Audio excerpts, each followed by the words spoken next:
Ako'y may dala-dalang balita galing sa bayan ko.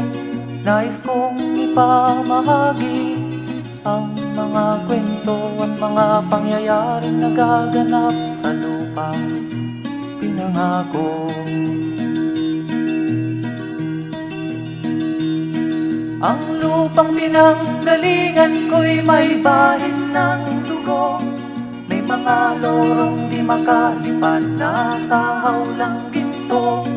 May mga punong walang dahon, mga pusong di makakibo sa mga pangyayaring nagaganap sa lupang pinangako.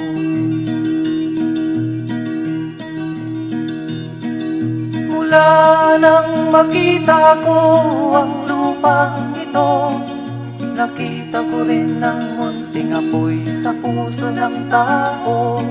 Ginatungan ng mga kabulukan hanggang sa lumago. Ngayon ang puso'y may takot sa lupang ipinangako. Lapit mga kaibigan at makinig kayo. Ako'y may dala-dalang balita galing sa bayan ko. Nais kong ipamahagi ang mga kwento at mga pangyayaring nagaganap sa lupang